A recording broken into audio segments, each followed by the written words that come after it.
means we have some big prospect promotions to talk about up next. Welcome into Fantasy Baseball today on Thursday, August 31st. I am Frank Stampfl, joined by Chris V. Welsh. Today on the show, Darius Vines had a successful Braves debut. Ryan Pepiot continues to pitch well. Starter sit questions for next week and much more. Before we get started, help us out by liking this video and subscribing on YouTube if you haven't already. And if you're listening on the audio side, download, follow, and leave a 5-star rating on Apple or Spotify. We really do appreciate it.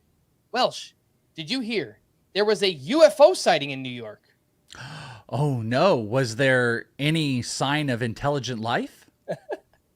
Yes, actually, there was a Martian. He's on his way. A Martian. I was told to give them water and they'll just disintegrate. That's what I would. What was the movie? I was to say The Sixth Sense. It wasn't that. It was Signs. Signs told me that if you just give a Martian water, they will disintegrate. In this case, that's probably not. I am very excited about this on a blue moon. I don't know if you noticed a little blue moon action. I think the next one is going to be in like 2037. No shocker that we get signs of a Martian coming to New York, Frank. That's right. And he's not the only one. In fact, it's really both New York teams, because the latest that we have is Jasson Dominguez getting called up by the Yankees, as is Austin Wells. And then the Mets are also promoting their 22-year-old prospect, Ronny Mauricio. And I know a lot of people say, well, prospects, they come up and they fail right away and they don't have, they don't necessarily contribute much from a redraft perspective, but these are some pretty big names. So I think we just need to lead right in and let's talk about it. 20 years old, Jasson Dominguez got off to a slow start at AA this season. And then from the beginning of July on in AA, he hit .331 with 5 homers, 19 steals, and .891 OPS. Got promoted to AAA recently. 8 games at AAA for Dominguez, batting .444 with 10 RBI, 2 steals, and an .1124 OPS. 5 walks to 2 strikeouts. Plate discipline looked good. Very small sample size, obviously. He's 32% rostered. Welsh, I know this is someone that you are very excited about. Give us the entire scouting report, what you think about Jasson Dominguez, the player, whether or not he can make an impact this season over the final month of the year, and maybe what size leagues you'd be looking to add him, if any. I am excited about this because, this was like the most highly touted prospect. He was so interesting if you ever paid attention to prospects, because the guy before him was Kevin Maitan. Kevin Maitan was, he's a crazy talent. He could be Miguel Cabrera as he kind of grows into his body. But this was coming from a lot of people that had not seen like him really in any period of time. And then also there was the Braves scandal and there was a lot of old reports. Dominguez kind of came off of that as this next, like everyone's screaming about him, but we had continuously been seeing him. We'd been seeing lots and lots of video, and you had scouting directors, obviously giving insane comps. But it's been a nutty path this entire way through the minors, from sky-high value to coming back down to people calling him a bust and he'd never amount to anything and one of the biggest overhyped prospects of all time. And guess what? He's coming in at 20 years old off of all of that, stealing almost 40 bases and hitting 15 homers in a little over 110 games in the minors. That's kind of a live up to that entire hype. And when I finally got to see him in the AFL this past year, the results weren't there. They weren't there. He actually played some really poor defense. But one thing I noted, I tweeted about it, I got lots of videos of Jasson Dominguez. I just put out one, was that he was consistently barreling up and hitting the ball really hard. Homers taken away by wind. Obviously, you're going against much older competition and really, really difficult spots, but he was always hitting the ball hard. And then this year, came out the gates, struggled, but he completely rebounded. 37 stolen bases in a row in AA this year in 109 games. Hard hit numbers nearing 29% according to RotoWire's hard hit data for him on the season. A walk percentage that's in the 15s, and he was hyper aggressive on the base path. So all of those changes at this age, and how the Yankees slow rolled him at the beginning, and then they just pressed Arizona Fall League, AA, AAA, majors this year, it tells you a lot. I don't think it's just gimmicky. Hey, let's get New York fans off our back and bring him up and have everybody shut up. It's not just gimmicky. This guy's a real deal. And it's going to be really difficult to live up to those expectations. But I think this is the type of guy that can do it. I said this to you off air. You, I think, asked me this question a long time ago. And you were like, who could be the next Ellie De La Cruz? And I said, well, you want like a physical comp to it. James Wood seemed like the guy from a prospect perspective. 6'6", lengthy, can power, run. But I think from a like stat standpoint, Jasson Dominguez has an opportunity to kind of be that guy. They look completely different. Jasson Dominguez is tiny. He's like a tiny, shorter guy, but he's big, he's bulky, hits the ball hard, he runs like crazy, he's super aggressive, and I think you're going to see some of that on display. I am worried about, this isn't a prospect that these pitchers don't know. There's plenty of prospects that come up and pitchers might not be aware. Everyone's going to know who this is. So what type of arsenal are you going to see? Are you going to see guys trying to beat him with fastballs? Are you going to see more off-speed stuff? Will we see the April Jasson Dominguez? Their struggles could be in there. But you want to talk about rookies not living up to the hype, especially in redraft and contributing early on. We are seeing some of these guys do it. Parker Meadows is currently doing it right now. I felt in 12-team, 5 outfielder, I would have invested in Parker Meadows. Most likely. Unless you got like somebody really decent, I would have speculated. I do the same thing here because what would be the reasoning that he's not going to play center field every single day from September 1st on as Harrison Bader is on the waivers? There really isn't. I don't see it. So I think he can steal. I hope he hits for decent contact. Either way, I think this is a great opportunity for the offseason. If he struggles, I'm going to buy. If he plays well, I think I'm still going to kind of buy. And I'm going to pick him up right now. I'm going to speculate that I can probably get anywhere from maybe 4 to 6 stolen bases. And maybe we get lucky that those power numbers continue to go. But this is the type of talent that you're going to want to probably push up on. 44%, I believe, ground ball rate he had in AA. We don't care about the AAA numbers right now just because it wasn't a long enough run.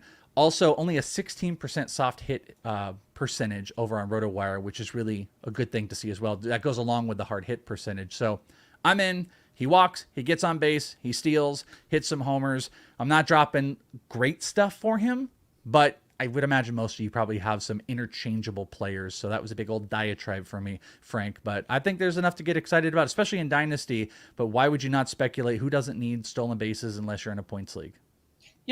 When you started talking about him, you brought up the expectations and the player comps. And I remember when he was signed, he was 16 years old or something like that. And people are talking about the next Mike Trout, the next Mickey Mantle, like all these Lou Gehrig. Yeah, all these crazy comps for Jasson Dominguez. And you're right, it's definitely been an up and down minor league career to this point. But again, the downs earlier this season and then obviously picked it way up. Last question on him.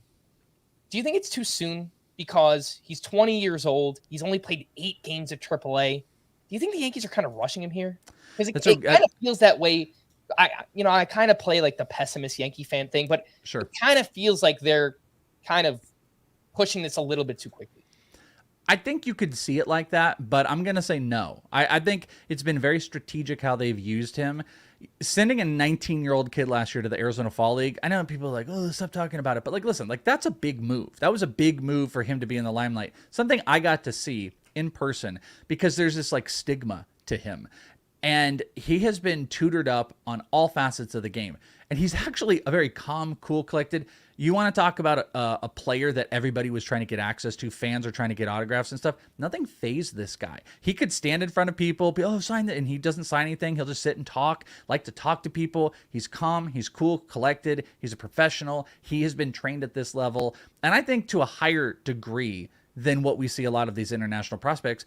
And I don't really fully believe they would have pushed too much if they didn't think he could at least answer those questions. And he did that this year. Not only did he struggled in the AFL, struggled early on. What would a young 19 or 20-year-old do? Give up. They might give up and just, it's kind of a loss. We've seen plenty of prospects. Kind of a lost season. Let's get it next year. He didn't.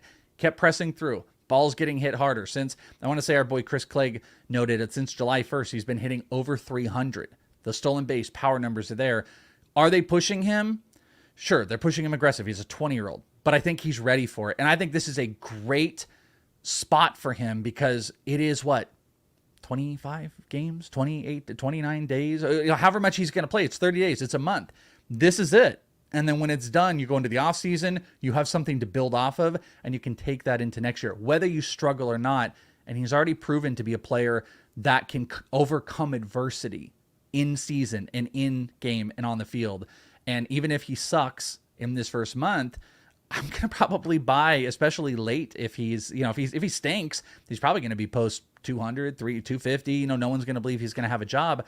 It's something I'm going to dramatically pay attention to all season long, because ever since the beginning of his stardom, people have been discounting, oh, he's overhyped and he can't do this and he can't do that. Well, it's a 20-year-old starting with the Yankees right now. I think it says a lot. And I'm not a Yankees fan, by the way. Frank off air was like, I'm not being a homer, am I, to talk about this? Like, no, it's a big deal. This is a big name, a young name that's coming up. And I think it says it's more than the Yankees trying to save face.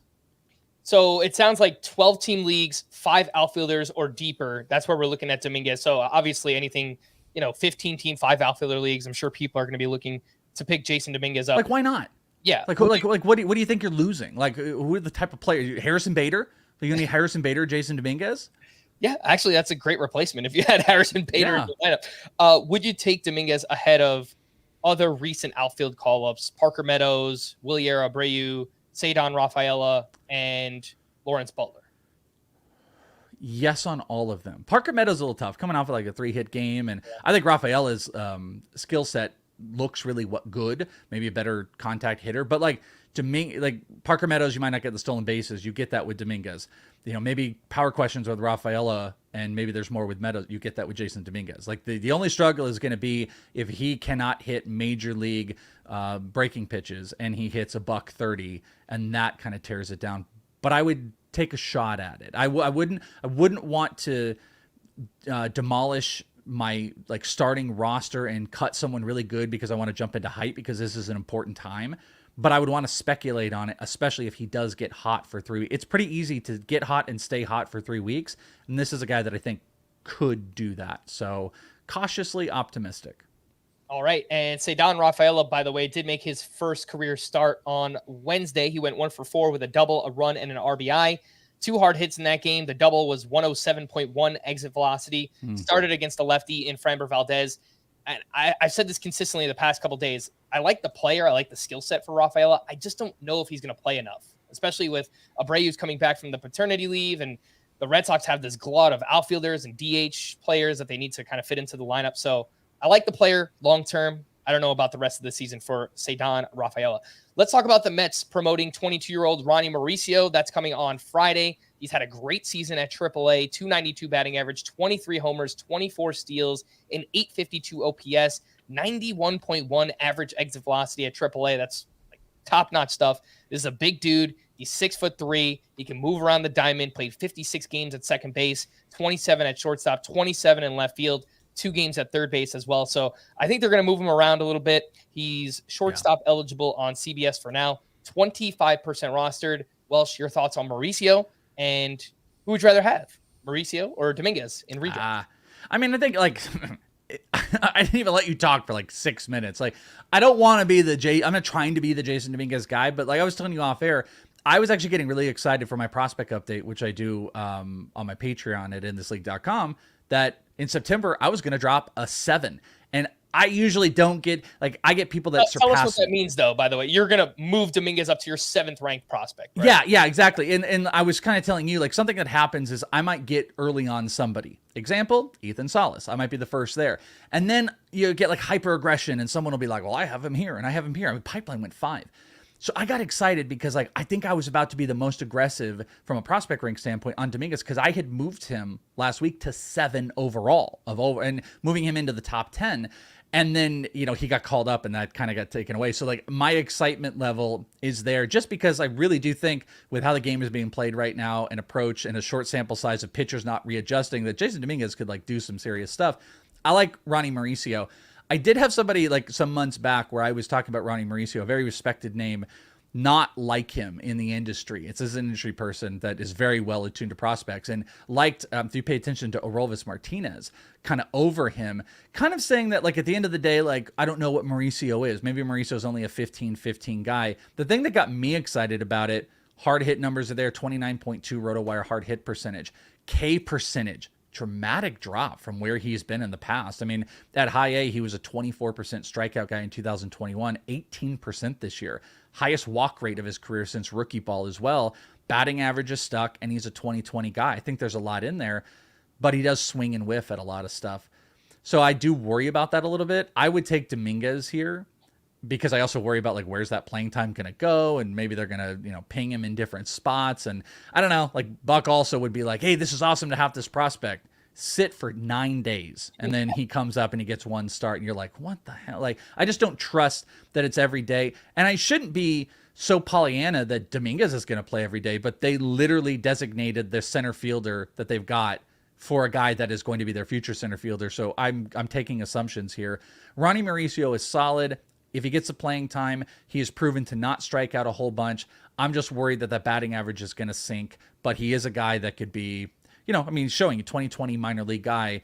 At worst, he could be a 15-15 at the major league level. So he probably sits in the vicinity of like maybe more exciting than Meadows, kind of similar to Rafaela. If they both got the same amount of time, I actually would probably prefer Rafaela over Mauricio. But you got middle infield problems. Go do it. You know, if maybe they'll surprise us and maybe they will play him a decent amount. Yeah, I personally do think he's going to play quite a bit. These two teams are in the same place right now. They're not really playing for much this year. They need to play their prospects, see what they have in these guys, and see if they're ready for an opening day roster spot next year. Both of them are switch hitters too, so I don't think that there should be much of a platoon kind of worry here for either Ronny Mauricio or Jasson Dominguez. Last point on Mauricio, comes at a good time too. He lost Bo Bichette earlier this week. He went on the IL, so if you play in a deeper league, you need a shortstop or a middle infielder, potentially some power and some speed there. Ronny Mauricio coming on Friday to the New York Mets.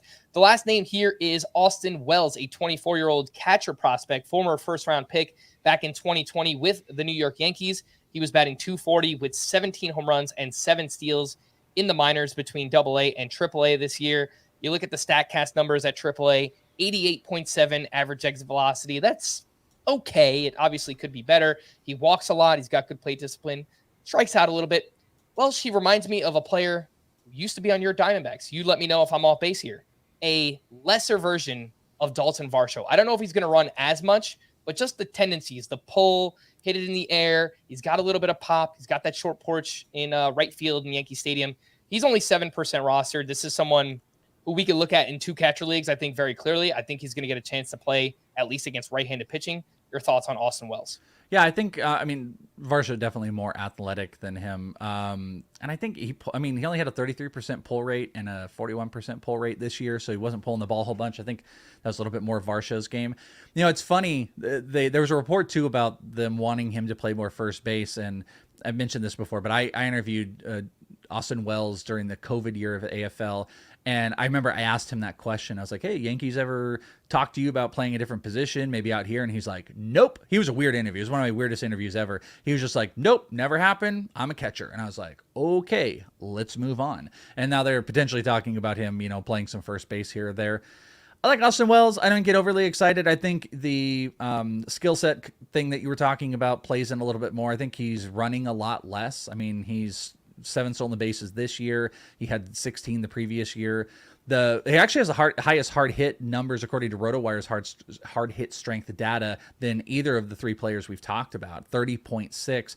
But the K percentage, it sits up a little bit higher. I think he's going to swing and whiff, and he struggled with consistent batting average. So I don't know. There's like so many fun streamable catchers we've been looking at throughout the year, from the Yanier Diaz and stuff. I'm not excited about Austin Wells. Maybe he'll hit into a couple. I think he's going to struggle the most mightily out of these 3. So he's kind of at the bottom of this list. Where Jason, I see 5 outfielder, 12 team.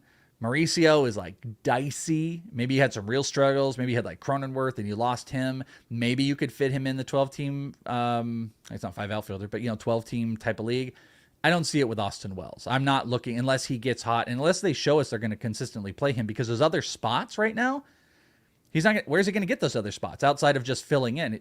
DJ LeMahieu at first, DH is kind of locked up. I just don't know if he's going to play every single day, so I feel less confident about him.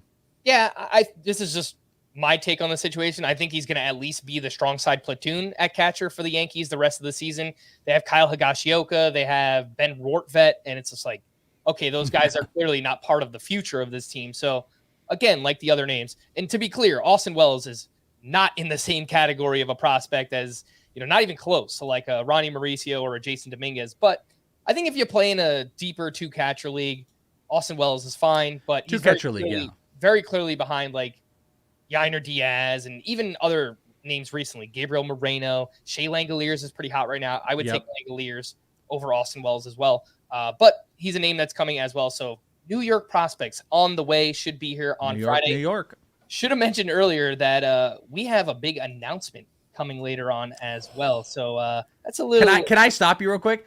When you guys hear this, I got to hear this announcement and I was like, what? There's two announcements, Welsh. Oh, is yours a different? Because mine, the one you told me, I'm like so excited about. I think it's very cool. It has nothing to do with me, by the way. It has nothing to do with me. So yeah, there's actually two announcements. One I will reveal after the break, and then one I will reveal a little bit later on. But we will be back right after this. It's time. The best Transformers yet. There you go. Is now streaming on Paramount Plus. This is gonna be fun, man.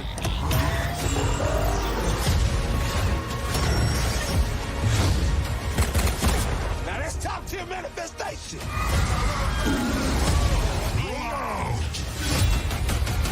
Transformers: Rise of the Beast. Rated PG-13. Now streaming on Paramount Plus. Welcome back to Fantasy Baseball Today. Announcement number 1 is that I will be interviewing a former Yankees legend. I will not be revealing who just yet. If you want to find out who, then you need to keep an eye out on YouTube. So that's maybe I'll drop it as a podcast as well, but it's definitely going to be on YouTube. And it's someone I'm very excited to talk to, one of my favorite Yankees growing up as well. So a little bit of tease there, but I will be talking to a Yankees legend later on this week. Make sure to check that out on YouTube.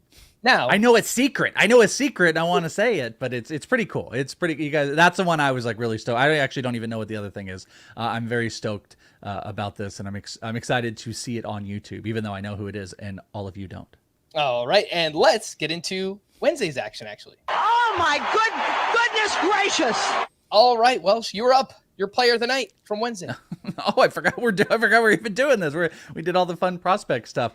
I'm gonna throw DJ Stewart at you. This was I picked up DJ Stewart in multiple leagues over the last week in need of. I played 16 teams, so I had a little bit more of a need for it.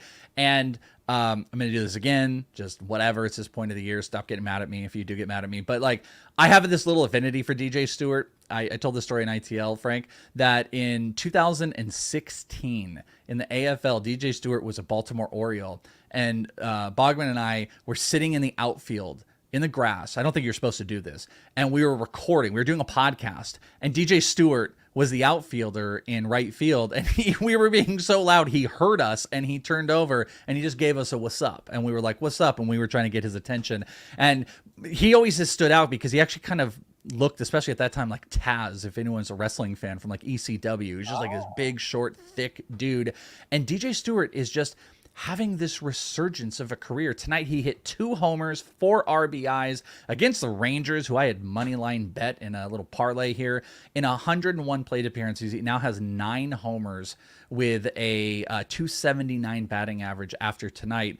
And it's been pretty impressive. He's got hits in 7. Let's see if it counted tonight. It did not count tonight. So it's 7 of his last 8 games played. It's another homer, 3 homers in his last 2 games up. And you're also getting some pretty impressive underlying stuff. XBA, pretty in line, 266 to his 268 batting average. He's got a 15% barrel rate, hard hit rate, according to, I think both is between 48 and 49% between Fangraphs and Baseball Savant. Big EV numbers. He's hit 108 on a max, has an average of 92.4. Listen, this is the type of stuff that gets you an opportunity next year, but what do we care about next year right now when he is hitting and he is providing himself everyday playing time? I don't think if they want to mess around and put Ronny Mauricio in the outfield like they have done in the minor leagues, I don't know at this point if it can be at the expense of DJ Stewart. This might really be something. When he's on the field, he's hitting at a pretty aggressive clip. Tonight was another sign of it. You know, got to play the hot hands right now. I think in 12 team, 15 outfielder, if you have got some struggles, you got some guys that are stanking it up, DJ Stewart is someone you should be looking at right now. And like I said, 7 of 8 games hits. Let's go. especially if you need power. The last 13 games for DJ Stewart, he's batting .378 with 8 home runs, 15 RBI, 95.6 average exit velocity. The only problem that I saw, he's 7% rostered. He's widely available. The Mets only have 5 games next week, so that's obviously a bummer. 3 against left-handed pitching. So is he going to start 2 games next week? It's just, I don't think he's an everyday player right now. So that's a problem for him. I think if you play in a daily lineup league and you just want to take advantage of, okay, when DJ Stewart is in the lineup, I'll throw him in there. And obviously he's hitting for a bunch of pop right now. So I don't think he should be ignored. I think deeper leagues, if you need power, the name is out there, but the schedule, I think a little bit questionable for DJ Stewart. I do play it a lot of daily, so I do want to point that out. Like I'm more of a daily guy than anything else, so I have a lot of daily moves in it.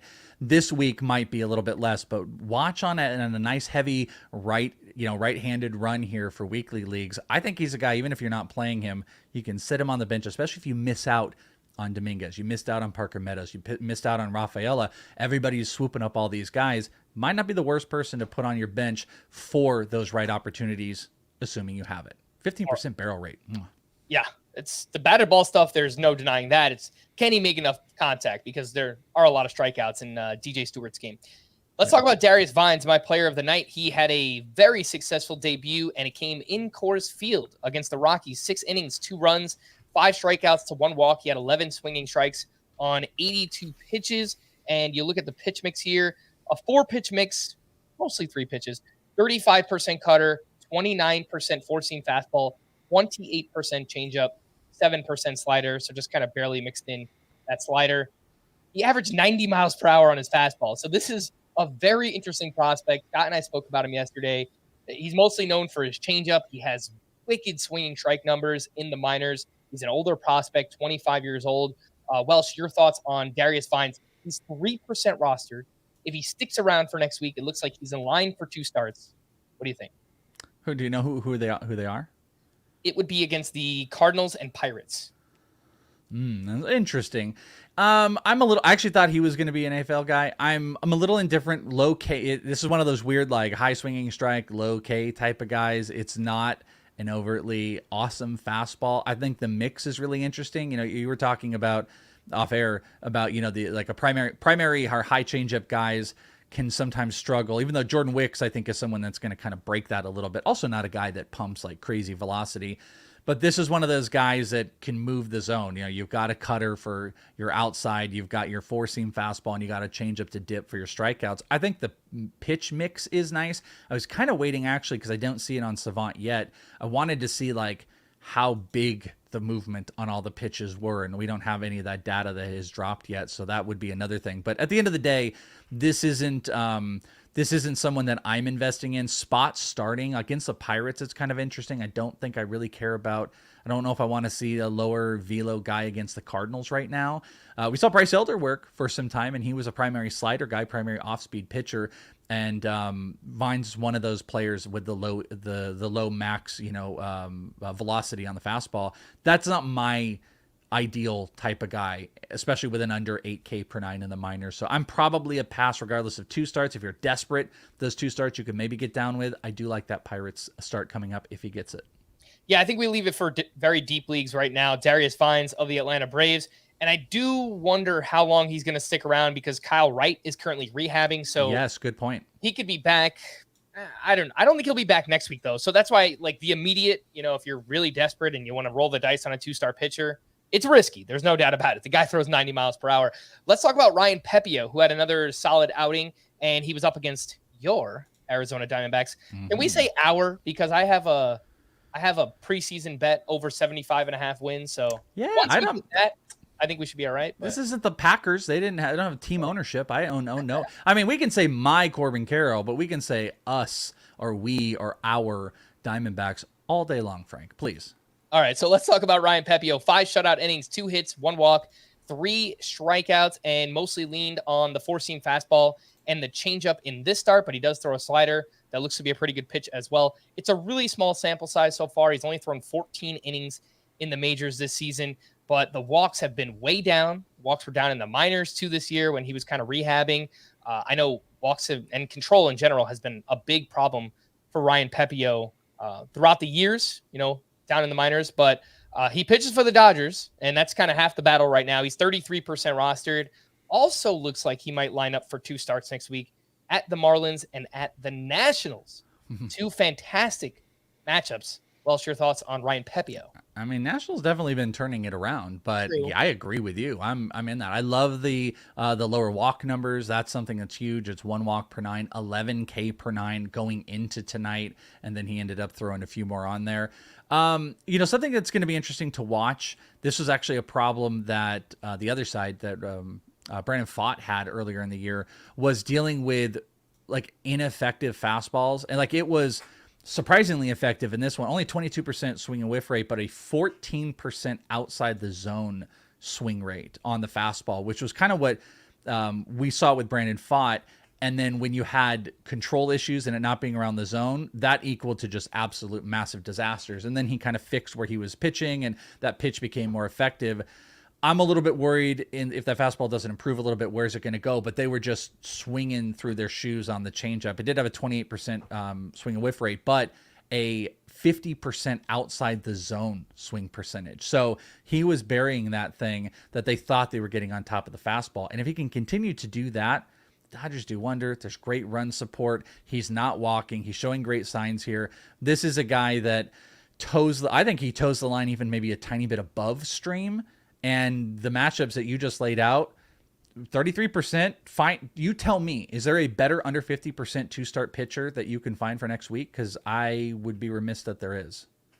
Let's check it out. The early lean. Obviously, we'll learn more tomorrow when Scott does his 2-star pitcher rankings. And yeah, let's see. Under 50%. Brandon Pfaadt, actually. He's facing the Rockies in Arizona. That's good. But then at the Cubs, I kind of worry about that matchup. So I'd rather have Pepiot, I think, at this point than Pfaadt. Even though Pfaadt's, turned a lot around, I would rather go Pepiot.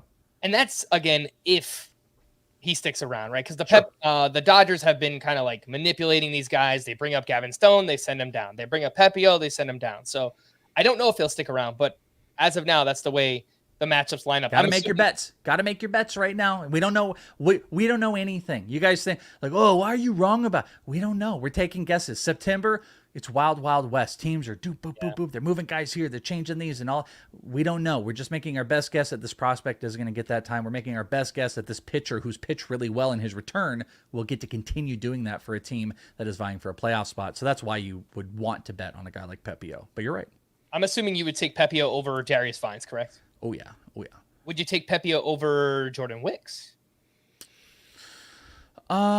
See, the only small caveat to that is what you're kind of laying out here, that there's a little bit of a wild card.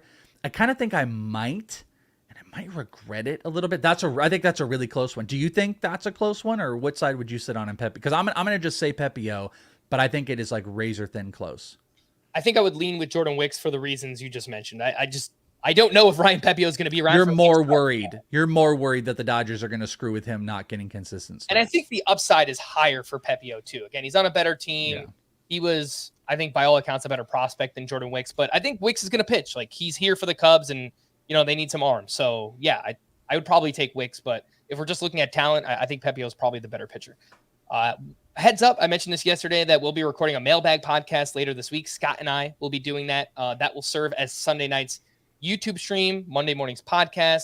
We'll recap the long Labor Day weekend on Monday night. If you do have a question, you can send it into fantasybaseball@cbsi.com. That's the letter I, cbsi.com. Put mailbag in the subject line. Let's talk a few rookie updates here. Big game for Jordan Walker on Wednesday, 4 for 4 with his 12th home run, 3 RBI. It's been an okay month for Jordan Walker, 265, 3 homers, 793 OPS. Welsh, would you rather have him or Christian Encarnacion Strand, who also went 4 for 4, hit his 5th home run? He had 3 RBI, 4 hard hits in this game. The overall numbers, pretty underwhelming so far. He's been striking out quite a bit. Who do you like more rest of the season, Jordan Walker or Encarnacion Strand? Remember, we were like, where's CS?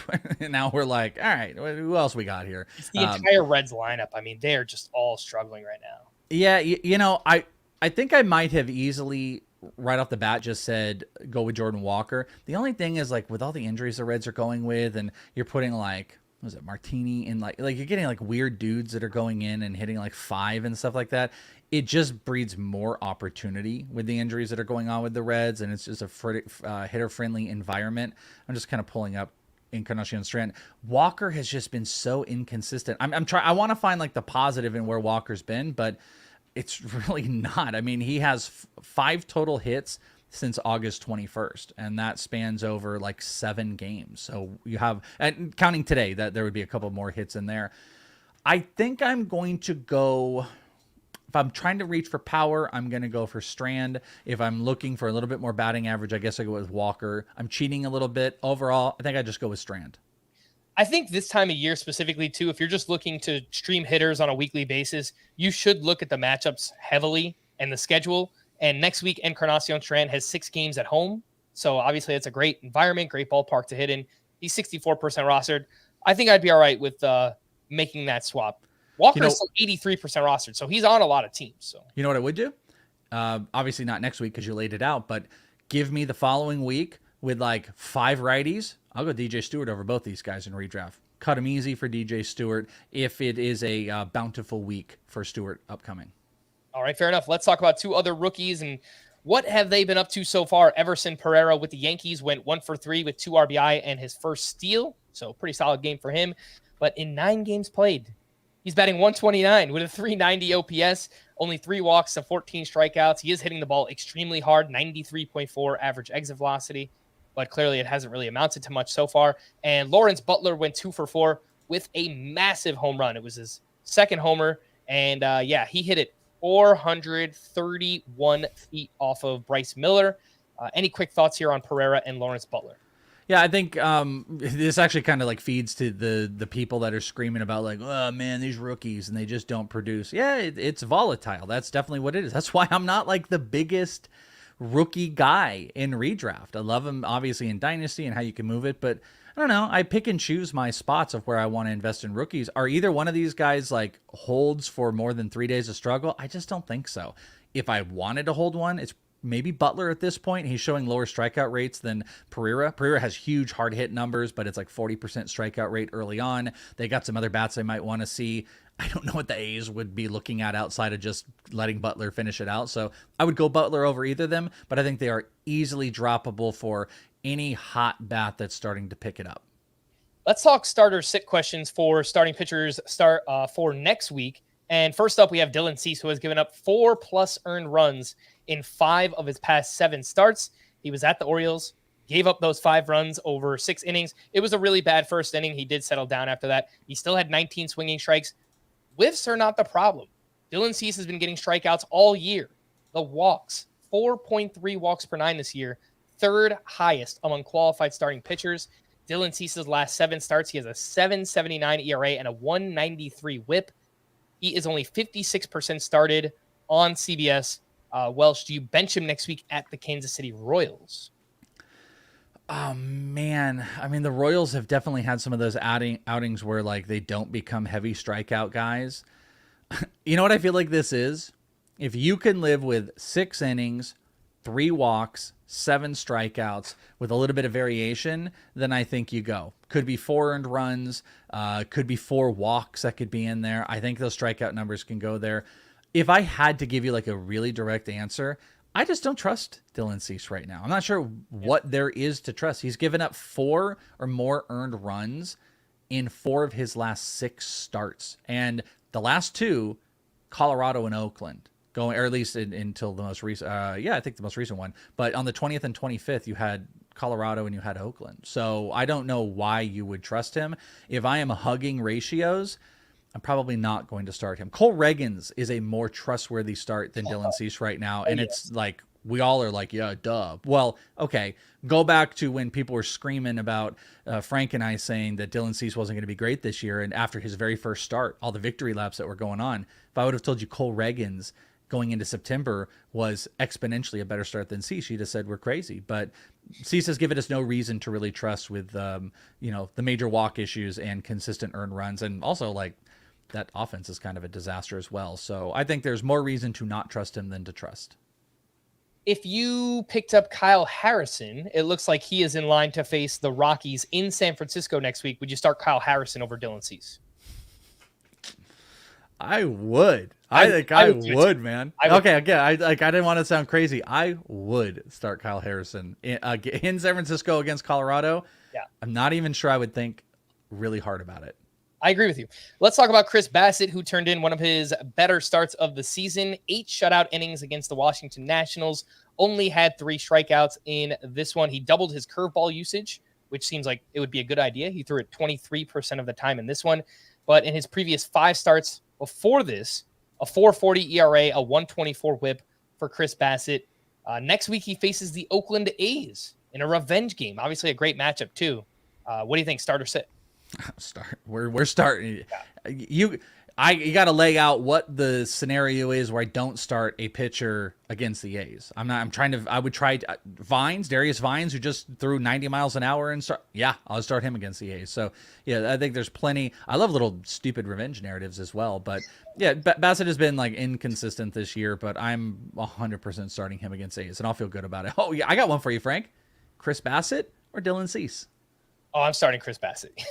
There we go. Easy enough. Let's talk about Hunter Green, who had his best start since returning from the IL. He was at the Giants, where he went 5 1/3 innings. He allowed 1 unearned run with 6 strikeouts, only 1 walk. That's obviously the very good news here for Hunter Green. But as I mentioned earlier, the Reds are at home all week next week. 2 starts against the Mariners and the Cardinals. Again, both in Great American Home Ballpark. What do you think about Hunter Green for next week? Oh man, I mean, if like Julio's not there, I like it a little bit more. If he weren't playing, I don't think I feel good about it. I think you got to take your shots in the playoffs and stuff, but I feel like I'm buckling. I know that next week is going to be a start of a lot of playoffs, or some that are going on right now. Hunter Green can totally make a great week for you with like 9-10 strikeouts, but I feel like there's just too much upside right now. Again, if you're playing it safe, you're hugging. Ooh, if you got a 2-week playoff run, like some people like to do, I don't know, maybe I'd feel better about that. But Frank, I think I'm going to lean like, no, I don't think I trust it. I think it's circumstantial. I think in a points league, you might be able to get away with it, but... Good point. I'm talking roto and head-to-head when I'm talking right now. You're right about that. But if you're in a categories league and you're protecting the ratios right now, I mean, this can absolutely blow up in your face. 2 starts in Cincinnati. So, yeah, I think it's kind of circumstantial here. But in general, I think I'd be pretty scared to do it with Hunter Green. Yeah, and one thing I want to point out that is relatively obvious, but like it is case-by-case basis. Like we have to talk in like affirmatives with not knowing you who's listening, your situation. Like you might have better options. You might have worse options. So it's like, you know, if you're sitting Hunter Green and you need the inning and you need to play for a win, and you hear this and you're like, well, so I should stop him and then I should start like this guy? I should start, you know, whoever for the diamond. I should start Ryan Nelson for the diamond. Like, no, you shouldn't do that. So you do have to play the circumstances and know, like, on average, we're not looking to do it, or we're looking to pick up this player, but it doesn't have to be at the expense of, like, you know, really good options out there. Hunter Green might be a need for you. You might have to get those innings. You might need to play the strikeouts. It's just... is riskier. Dylan Cease is riskier. Hunter Green is riskier. I'd rather Chris Bassitt over both of those players right now, and I chase strikeouts like crazy. Those guys are 10 strikeout plus potential guys on any given night, but they're just too risky at this point.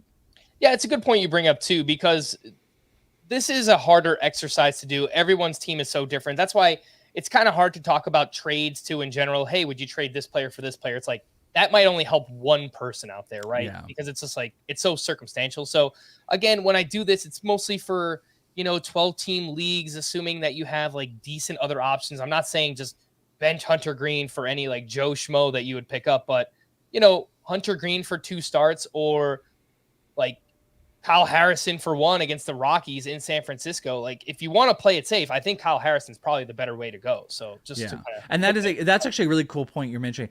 Would you rather those 2 dicey starts of Hunter Green in a points league, or that 1 Kyle Harrison start? Because points, that changes this conversation up. It's something I struggle with a lot. I usually chase the volume in points leagues and just go with the 2 starts, but there are lots of times where it kind of blows up in my face. And then I always try to remind myself, like, don't start a bad 2-star pitcher over a solid pitcher with 1 start. And like, I always try to remind myself that. And then I never remember. It's just like I never learn from my mistakes. But yeah, I do usually chase the volume in a points league. Let's talk about Bryce Miller, who turned in a quality start against who? The Oakland A's. 6 innings, 3 runs, 5 strikeouts with 14 swinging strikes on 94 pitches. Still did allow 9 hard hits in this game. And next week has 2 starts, another one. With all these pitchers, you see a theme like Dylan Cease, Hunter Green, Bryce Miller. There's a lot of volatility with these guys. They're fly ball pitchers. Bryce Miller has a start in Cincinnati and in Tampa Bay. Like, that scares the crap out of me for a fly ball pitcher. Yeah, and he's been a little bit dicier as of recent. And people are like really getting sick, I guess. I don't know what they're getting sick of, but I saw someone was like, oh man, there's another like not good start. And he only gave up 3 earned runs. Like, people are really turning on Bryce Miller. He's been good as of recent. 5 earned runs over his last 4 starts going into the 25th. So that's not accounting for tonight where he gave up another 3 earned runs. So, that is technical quality starts. He had met the innings match over 5 starts, but I don't know, the strikeout numbers aren't necessarily there. He's been a little bit inconsistent with that. 5 strikeouts tonight, but he had 2 of his last 5 starts. He had 2 strikeouts in those games. I agree with you. You know what the game might be here, Frank? Rank the risky guys. Rank Dylan Cease, Hunter Green, and Bryce Miller. The 2 starts with matchups that don't feel great. Yeah. Well, Cease only has the 1 start against the Royals, but that's honestly. Oh, I thought we were playing him dual. That's the best matchup of like outside of Chris Bassett. I think Bassett is at the top of this list, and then I would probably go. Oh man, it's gross. I think I would go Cease, Hunter Green, and then Bryce Miller in that order. Cease, Hunter Green, Bryce Miller, and Kyle Harrison. Kyle Harrison would be just behind Chris Bassett, so he'd probably be second on this list. Okay, so like they're the single tier. Yeah. And I feel like there's another 2 pitcher, but I was convoluting with Cease. So of the single tier guys, it's Bassett, Harrison, Cease, and then the 2 start guys, you like Hunter Green over Bryce Miller. Yeah, but it feels so scary, man. It feels really scary. Last name on this list is Dane Dunning. Looks like regression is kind of hitting Dane Dunning at this point. He was at the Mets. He gave up 3 runs over 4 innings. And over his last 3 starts, a 6.92 ERA and a 2.0 WHIP. I think this is a very clear bench against the Houston Astros next week. Yes, sir. Yeah, I completely agree with you. I wouldn't want to touch this one. All right, let's take our final break, and when we return, we'll hit some news and notes. I've got some leftovers. We'll do that right after this. Friday. The community here in Pittsburgh rallying around you. It's my turn to return the favor. I just feel so loved and so blessed. New Secret Celebrity Renovation, Friday on CBS and streaming on Paramount+.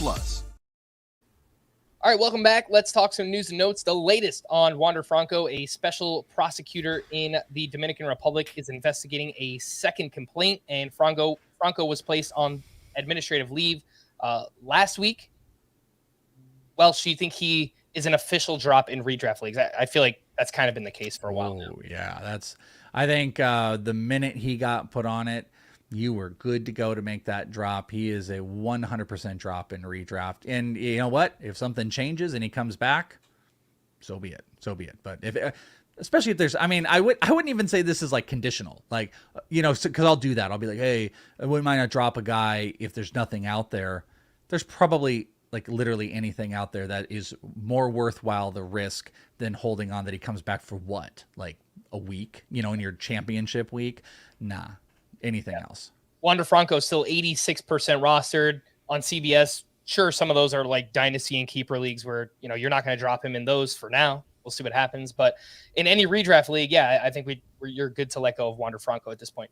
Julio Rodriguez has missed 2 straight with a nerve issue in his left foot, which we don't know more other than that, but it sounds kind of scary. I hope it's not. He's frustrated too. He had something where he was just like, I just want to be out there. Like for me to not play, he's getting really frustrated. I do worry he's going to push it, where they're going to be like, hey, listen, it's a little dicey. And he's gonna be like, I got to be out there. And obviously we want him to be out there, but I just worry about like re-aggravation.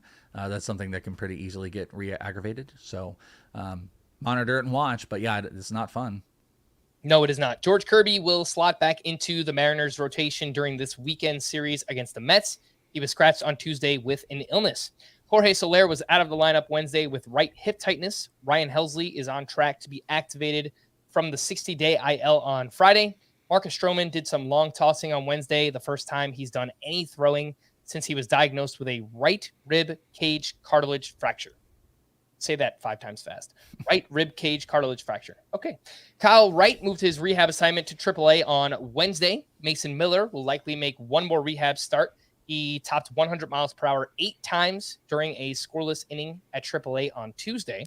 But only through like 29. He's not top. He doesn't even get to 50. Like, they're not pushing him on innings, which what's that going to look like? I know people are like sitting around. I don't know what interest I would possibly have with him coming back because he's not putting up any innings. So what the hell's that going to look like when he's at the majors? Two innings? 3 innings? He's not going to go 5. How can he go 5? I don't think so. I think it might be if you just want like a bulk reliever for ratios and strikeouts, that's probably what you're looking at. But 3 to 4 innings max. I'm thinking for Mason Miller. Lane Thomas exited Wednesday because of back tightness. Jose Urquidy will remain in the Astros bullpen, quote, as of right now. That's according to Dusty Baker. That means JP France should continue to start for them. And Wilyer Abreu is expected to rejoin the Red Sox lineup on Friday. Announcement number 2. How can you forget about this one, Welsh? I read it and I was like, oh yeah, duh. This was something I've known about for a little bit. Well, it kind of became official, but. Yes, it became official that I will be out at First Pitch Arizona again this year. Of course, Welsh will be there as well because he lives in Arizona. For those who aren't aware, this is a 4-day fantasy baseball conference in Mesa, Arizona, from Thursday, November 2nd through Sunday, November 5th, and it's filled with all different things to do, activities. You get to watch Arizona Fall League games featuring some of the best prospects out there. As we've referenced many times, last year we got to see Matt Mervis and Jasson Dominguez, and Lawrence Butler was out there, and Zach Geloff was out there, and lots of fun names. Do we have any official announcements yet, Welsh? There's a couple names. Like, I know some that we can't say. Alexander Canario, apparently that's been official with the Cubs, if you guys pay attention to him. That is locked in. Cody Morissette. No big names. I should say this. No big names have confirmed. There's a couple little names that have publicly said it. They're announcing coaches right now. And I think we are close. I kind of feel like Friday, September 1st, that might be a really ideal spot. It could be next week because they're slow rolling some stuff. But there's going to be some big names. I did a show, I told you, on my show Prospect One where I speculated who's going to be there. And I think we're going to have minimum 2 top 10 prospects that are going to be there. I speculated 5, but I get kind of wild with that stuff. But I'm excited to have you there. Are you announcing any of the other things in the AFL? Yes, let's talk about what else will be happening while we're out there. Along with the Arizona Fall League games, they have a home run derby, which was awesome last year. It's like we're just standing in the outfield. We're trying to catch, home runs from like Heston Kjerstad, and Matt Mervis was in it last year. It was the famous home run guy. Remember, I put Frank on to this guy who, only reason I'm bringing this up because I put Frank on. I told him this story, and then this guy this year made multiple news for broadcasters because he would run around and go crazy, and he would like push over kids and stuff. And he was next to, I think wasn't he next to you and caught a ball in the outfield? Oh yeah, I saw him. He was big during spring training too. You would see him out at Yankee games. It was wild. There's a Fall Stars game, so that's like all of the best prospects from the Arizona Fall League. They'll play on that game on Sunday, and all different kinds of panels and live podcasts. And we're in talks to do a live podcast. That's not confirmed yet, but if you're out there, you get to see a live podcast from the Welsh and myself. And way too early drafts going on. The World Series is happening during that time. So like so cool. During nighttime, like everyone's just hanging around at the bar and we're watching World Series games and stuff. Again, it's First Pitch Arizona. It's awesome. Highly recommend it. It's presented by Baseball HQ. You can go to baseballhq.com/First Pitch Arizona to find their current discounted registration rate for the weekend. That's $429 for all of that stuff that I just mentioned. 4 days of awesomeness, and that runs through from that fee. That rate runs through this Monday, September 4th. The price goes up after that. So if you do want to hop on, it's $429 for now, and that's through Monday, September 4th. First Pitch Arizona, it's going to be awesome. And Frank told me he promises he will sign any autographs that anybody wants. Baseballs, bats, hats. He's going to, we might even have a session. We might have a table if we may do or do not do a podcast. Frank's going to sign all the autographs. So however opportunity are you going to get Frank Stampfl's autograph? Just saying. I might be the first autograph ever where I sign something and that depreciates the value of whatever you gave. The ball's worth 20 and now it's worth like 10 because you wrote on it. Yeah. That's exactly right. Let's quickly run through some waiver wire hitters. And who cares about waivers? Hunter Renfroe went 3 for 4 with his 19th home run, 4 RBI. He's 73% rostered. I can't give you a schedule because I don't even know which team he's going to be on. So hopefully we find out on Thursday. But, if he lands with the right team with everyday playing time, might be someone we're interested in. So pay attention to Hunter Renfroe. Jorge Polanco stayed hot 2 for 2 with 2 walks and 2 RBI in the month of August. He looks a lot like Jorge Polanco, batting .283, 5 homers, 2 steals, and .887 OPS. He's 68% rostered, has second and third base eligibility. Welsh, I asked Scott this question the other day. Would you rather have Polanco or his teammate, Royce Lewis? Oh, Royce Lewis. I'm going to say that really quick. I was actually going to say like these waiver wire guys. The thing to not forget about all this, I get on and we talk prospects and blah, blah, blah, is like, don't forget about the old fuddy-duddies and like how good they are for your team. And a guy like Jorge Polanco, Hunter Renfroe, even, they get lost in the mix. Rather have these guys than a lot of speculative shots. I'm going to go with Royce Lewis. Royce Lewis is on a thing right now, and he's turning out. I'll take that upside of what but I don't want to make it like Polanco's not doing anything, but yeah, it's Royce for me. I agree with you 100%. Michael Brantley in his second game with the team, second start with the Astros. So they're throwing him out there 2 for 4 with a double and 2 RBI. He's 13% rostered. The Astros have 6 games next week. What else would you rather have, Michael Brantley or your boy DJ Stewart? Well, okay, next week, yeah, I would rather have Michael Brantley. Michael Brantley, I think, is better in a points league. Also, point that out. But yeah, if you gave me 5 games with 3 lefties or 6 games with the Astros with Michael Brantley, I'll easily go with Brantley. And the cool thing about both of those players is I don't think there's enough buzz that those aren't guys that are consistently available for you to stream. And usually we talk about like streaming pitchers, but if you have, I don't want to say unlimited, but if you have like enough roster spots to move, Michael Brantley, DJ Stewart, those might be guys to pay attention to if you want to stream bats. All right. Well, let's get into the leftovers. And we had 2 pitching duels on Wednesday. It's time to duel. First up, Brandon Woodruff at Kyle Hendricks, a battle in the National League Central. Brandon Woodruff, he just looks as good as ever. 6 innings, 2 runs, 8 strikeouts, 19 swinging strikes on 96 pitches. And Kyle Hendricks on the other side, 6 innings, 1 unearned run with 6 strikeouts, 13 swinging strikes on 98 pitches, 11 of those on the changeup. Really leaned into that changeup in this start, 52% usage, and it has been an amazing pitch for Kyle Hendricks this season. He's got a 3.59 ERA, a 1.13 WHIP. We know he's not going to give you strikeouts, but he feels too undervalued right now. 59% rostered. I did this with Seth Lugo recently. I was like, he's just like too under rostered, like undervalued in fantasy. I feel the same way about Kyle Hendricks now, who's in line for 2 starts next week against the Giants and the D-backs. How about this? I would start Kyle Hendricks over any of the names that we spoke about during the starter sit segment. Bassett, Cease, Hunter Green. I would start Kyle Hendricks over all of them the way that he's pitching right now. Ooh, I don't think I can disagree with you on that. Like, I do think he's in the same tier as like Bassett, and because I really like the matchups for Bassett and both Harrison for like strike. I do want to chase strikeouts more, but I do think you're right. Like the Cubs they're doing the thing. He's doing his thing. I think I'm going to go with the really low EVs, by the way, 85.1 average exit velocity on pitches this year. So, giving up a lot of like weak contact, that's probably a guy to make a good bet on, even though you won't get those Ks. To be completely honest and fair, again, yeah, Kyle Hendricks is not a similar pitcher at all to like Hunter Green or Dylan Cease. Like if those guys pitch to their capabilities, they're better pitchers than Kyle Hendricks. I realize that. But in terms of floor right now, and you don't want anything to go haywire this time of year. You got head-to-head matchups. I think Kyle Hendricks has a much higher floor than any of those pitchers that we spoke about before. Another pitching duel was Zach Eflin against Jesus Luzardo. Eflin went 6 shutout innings with 8 strikeouts. Jesus Luzardo also went 6 shutout innings. I might have just wrote down the same exact line for both of these guys, and I don't think that's what it actually was. So I will pull that up. But yeah, let's see. I'm pulling them both up as well, even though it's going slow. Okay, let's take a guess. Which do you think that line is for? That's Jesus Luzardo's line.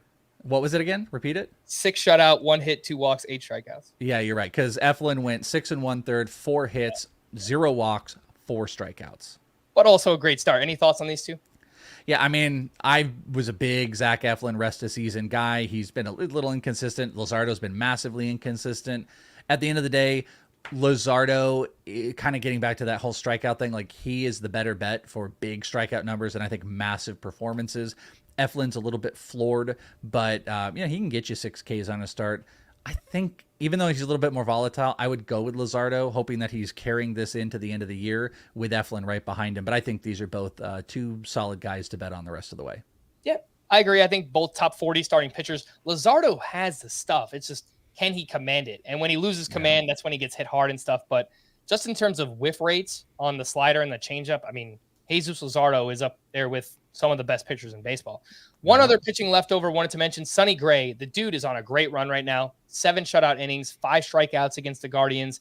His last 8 starts, a 2.44 ERA, a .91 whip, and right around a strikeout per inning. So Sonny Gray looks like he's kind of setting himself up to be a potential league winner. He really has been all season. I think he was like a post 200 pick or post 250, and he's been really, really good. It's been a Twins pitcher all year long. They just, like Sonny Gray was quietly sitting there where we were all oohing and awing over Pablo Lopez and Joe Ryan, and he just keeps doing it. Some hitting leftovers. Stop me if you've heard this before. 3rd day in a row, Trey Turner and Bryce Harper have each homered. Bryce Harper updated numbers in August, batting .361 with 10 homers, 24 RBI, and a 1236 OPS. I'm facing him in a 1-week head-to-head playoff matchup, and I feel terrible right now. Trey Turner, this kind of looks like he's coming around. 24 games since he got that standing ovation in Philly, batting .365 with 9 homers, 21 runs, 26 RBI, 2 steals. Kind of feels like he's back. First rounder next year? I keep saying I want to see more speed, but he's hitting for power. Scott and I have been talking about the 2nd round, like a early to mid 2nd round pick. What do you think? Yeah, I mean, I was curious if you would push him into the first. I think that's right. I think that's about the spot. It honestly might come down to how he finishes the year. Like, if he finishes this hot the rest of the season, then yeah, he'll probably be a 1st-round pick again. So yeah, we'll see. What else do we have here? Scrolling up and down. Teoscar Hernandez, 1 for 4 with his 23rd home run. He's also having a huge August. And Gleyber Torres, 2 for 4 with a sock and a shoe. His 23rd home run, his 13th steal of the year. I wanted to mention Luis Robert. Just feels like the guy has been amazing. No one talks about him because he's on the White Sox and they stink. But he went 2 for 5 with his 35th homer. He's got 17 steals.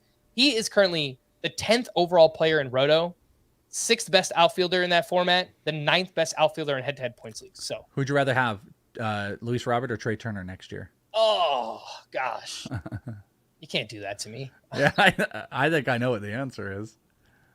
I think so much of it depends on how Trey Turner finishes out the year. El Pantera. You think it's Luis Robert? I think it's Luis Robert. I think it's Luis. Even though it's a worse context of a team, I think this is Robert, man. To be totally fair, though, I think that they're going to go in a similar range. Like late. I think they're going to be within like 4 picks of each other. Late 1st, early 2nd round picks for next year. 5 outfielder, though. 5 outfielder. Luis Robert. Yeah, for sure. The Braves, by the way, hit 3 more home runs. And I think I heard this on the broadcast that they're trending. They're on pace to break the home run record. Tonight, they set the Braves all-season record for most home runs hit in a season. August 30th? On August 30th, they did that. The Braves season-long record, they have already broken that. And there's like a month left to go. And they're currently on pace to beat the Twins record from, I think, 3 or 4 years ago, whatever it was. What do you think? Who's like the 4? Because like Ozuna hit his 31st. Riley's in the 30s, right? Olsen is obviously up there. Acuna has 29. Okay. Is there do you think there's a Oakland A that has 29 homers that I'm just not thinking of right now? And you're going to blow my mind. Like the 4th home run hitter on the Braves. How many teams leader have less than the 4th home run hitter on the Braves? A lot. Well, the Nationals? Not a lot. The Nationals have a 29 home run hitter right now? Absolutely no. No, absolutely not. Not the A's, not the Nationals. Tigers are probably close, but I don't think they do. Yeah, I think Torque hit his 24th or 25th today. Olsen, the Pirates. Brian Reynolds maybe has 20. I think that, I mean, there's a handful of teams that don't even have what the 4th home run hitter on the Braves. It's a useless stat, but it's interesting of looking at like how impactful that team has been, and that's not even counting Ozzie Albies, who was on like a nutty home run kick. That team is stupid. Yeah. The call to the bullpen, there's a lot here, but nothing really crazy that stood out to me. I guess the Texas Rangers is the team that we're kind of monitoring the most right now. And Will Smith recorded 5 outs across the 8th and 9th innings with the game tied. Aroldis Chapman got the 10th with the game tied. He intentionally walked Pete Alonso. He unintentionally walked Francisco Alvarez. And then he hit DJ Stewart with a pitch. Game over. Bases loaded, hit by pitch with no outs. And yeah, it's kind of a mess right now for the Rangers in general, but also for their bullpen. I still think Chapman probably gets the next save opportunity, but it hasn't been great for him. He killed the bet for me, too. I'll also just say Andres Munoz. It was very nice to see him be able to strike out 1, and he got his 11th save. Just been kind of inconsistent and some worries about him. Seeing him lock down that was nice. To stream or not to stream, Thursday, we only got 4 games on the schedule. So I would say probably avoid Thursday for streaming if you can. But if I had to choose, I would say Clark Schmidt at the Tigers and Yoan Adone against the Marlins. I'll go with you with Clark Schmidt. Everything else, no thanks. On Friday, Jordan Wicks is at the Reds. We've got Dakota Hudson against the Pirates. Patrick Sandoval at the Oakland A's. I feel like those 3 are okay. Ryu, but he's at Colorado. I can't do it. He pitches to contact too. It's Yeah, I could do Jordan Wicks and I could do Sandoval, and I think I'm going to stop there with those guys. All right, fair enough. For the Welsh, I am Frank. Thanks as always for tuning in to Fantasy Baseball today. Please make sure to follow and leave a 5-star rating on Apple or Spotify, and we will be back again tomorrow. Bye-bye.